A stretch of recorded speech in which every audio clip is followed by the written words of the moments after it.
Bonjour à toutes et à tous et bienvenue dans cette vidéo dédiée aux énergies de 2025. Bon, nous sommes encore dans une période d'introspection et de bilan, donc nous allons en profiter. Avant de plonger dans les prévisions pour l'année à venir, je vous invite d'abord à vous poser quelques questions pour vous recentrer et clarifier vos envies.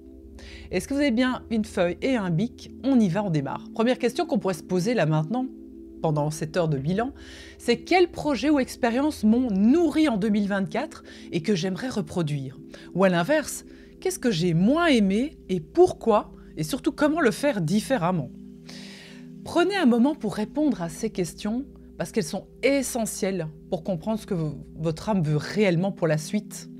Et là, c'est vraiment important de savoir ce que vous voulez être et émaner pour 2025. Donc, les projections pour 2025. Clarifier et manifester vos désirs. C'est un petit peu le programme de 2025, surtout que c'est une année clé. Quand on parle de 2025, c'est l'accomplissement de soi. Et le mot d'ordre est clarté. Donc pour manifester vos rêves, il est crucial de savoir précisément ce que vous voulez. Et surtout pour le communiquer de manière précise à votre entourage ainsi qu'à l'univers. Donc rappelez-vous, la manifestation repose sur un équilibre. L'être, le faire et l'avoir. Ce que vous êtes attire ce que vous faites. Et tout cela génère ce que vous avez. Donc alignez vos pensées, vos émotions et vos actions. Soyez dans la gratitude et ressentez déjà que tout ce que vous désirez est déjà là. Alors, première question un peu plus intéressante. Alors, qui êtes-vous? On va aller explorer un peu l'être, parce que vous allez voir, c'est vraiment là la question centrale. C'est qu'est-ce que je ressens profondément quand je suis seule et en silence? Ça, c'est la première question. Une autre question, c'est quel masque est-ce que je porte au quotidien pour être acceptée ou encore aimée? Qui suis-je quand je retire ces masques? Quels sont les moments où j'ai ressenti un profond moment d'authenticité? Qui est-ce qui, en moi, est pleinement aligné? Et si je n'avais aucun rôle à jouer, que ce soit professionnel, familial ou social encore, qui serais-je vraiment? Quelle valeur ou vérité me semble non négociable dans ma vie? Suis-je fidèle à ces principes? On va aller un petit peu plus loin maintenant. On va retourner à l'essence profonde. Autre question. De quoi ai-je profondément peur? Et cette peur me définit-elle ou est-elle un voile de l'illusion? Quel aspect de moi-même ai-je appris à cacher ou à rejeter et pourquoi? Et comment puis-je les réintégrer avec amour? Quand mon corps, mon cœur et mon esprit sont-ils vraiment en harmonie? Quelle action ou pratique m'aide à retrouver cet alignement? Quels conditionnements ou croyances ai-je adoptés depuis mon enfance et sont-ils encore vrais aujourd'hui? Ça va, est-ce qu'on continue? Allez. Et si je lâchais tous mes attachements matériels, identitaires ou encore émotionnels, qu'est-ce qu'il resterait de moi? L'être dans le lien avec l'univers maintenant. On va aller plus loin. Quelle est ma place dans le vaste schéma de ma vie? Comment ma lumière unique peut-elle contribuer au monde? Qu'est-ce que je ressens lorsque je me connecte à la nature, ou encore aux éléments? Et si l'univers me parlait, que me dirait-il sur ma véritable mission? Quand ai-je ressenti une connexion au divin ou à quelque chose de bien plus grand que moi? Et que dit cette expérience sur qui je suis? Maintenant, on va aller plus loin. L'être au quotidien. Dans quelle activité ou relation je me sens totalement être et non faire? On continue? Allez. Qu'est-ce que mon cœur m'appelle à incarner davantage dans ma vie? Comment puis-je honorer mon authenticité chaque jour, même dans les petites choses? Quelle est ma relation à mes émotions? Sont-elles des messagers ou des prisons? On va aller plus loin. Quelques pratiques pour avancer. Quelles personnes ou encore l'environnement ou des situations nourrissent mon essence? Et lequel m'épuise? Et si je m'autorisais à être pleinement moi-même aujourd'hui, quelles seraient mes premières actions ou décisions? Allez, on respire bien fort, on passe aux énergies de 2025. J'espère que vous avez bien bossé. Allez, c'est parti, 2025. En numérologie, l'année 2025, c'est 2 plus 2 plus 5 égale 9. C'est une vibration donc du chiffre 9. C'est la fin de cycle. Cette énergie nous invite à être au service de la vie, patient, avec de la bienveillance, avec une ouverture de cœur. On parle de cultiver l'empathie, de la compassion. C'est évoluer vers le soi, avec un grand S, pas le petit jeu. Bon.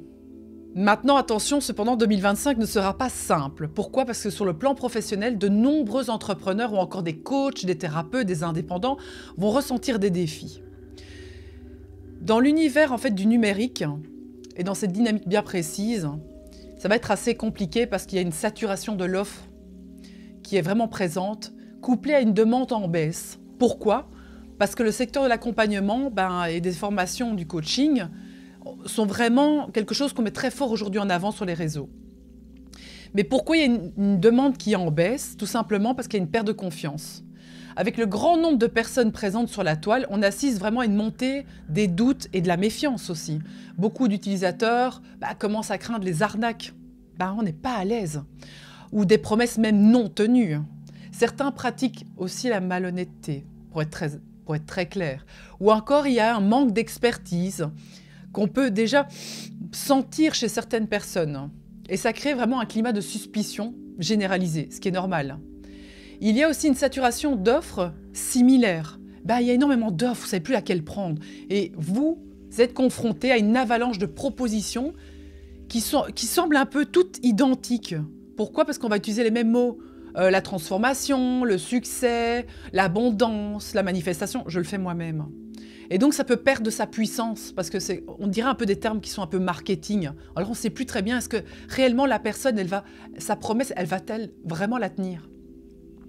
Il va vraiment avoir cette peur aussi de l'arnaque, parce qu'on a cette sensation que voilà, c'est un peu la crise, que le pouvoir d'achat diminue aussi, et les gens sont de plus en plus... Vous êtes de plus en plus hésitants à investir. Particulièrement dans les services perçus comme incertains ou alors où il n'y a pas de garantie de résultat.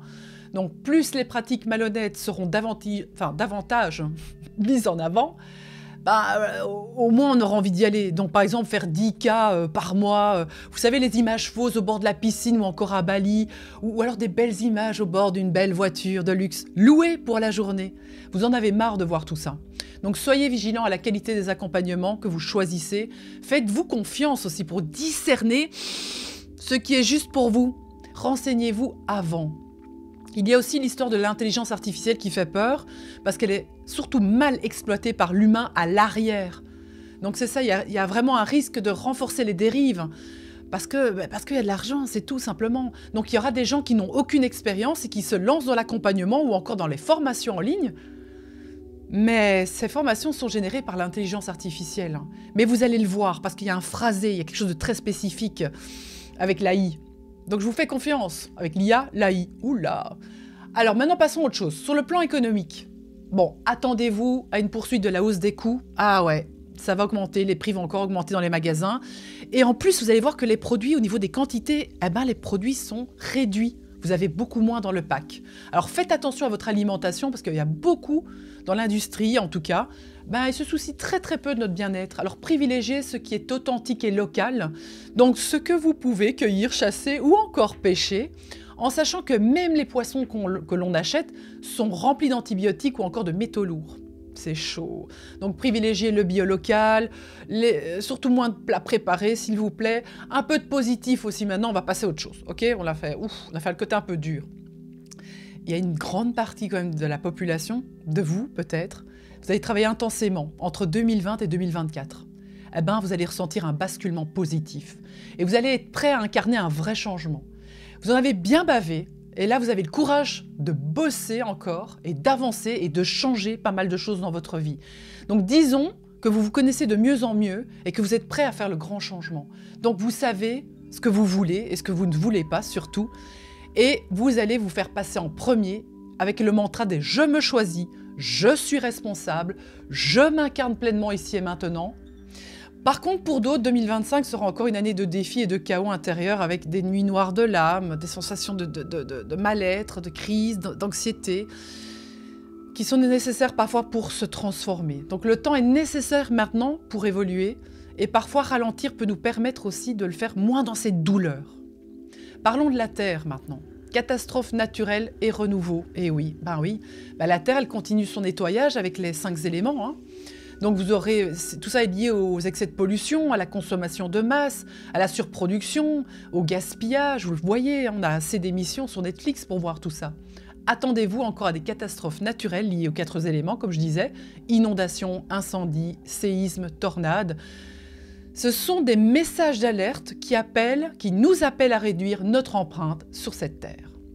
Bon, cependant, il y a quand même de très belles initiatives qui vont être portées par des petits colibris qui vont émerger, donc des cœurs authentiques qui seront de plus en plus mis en avant avec de nouvelles technologies encore pour dépolluer cette terre et plein de belles initiatives, vous allez voir par la suite.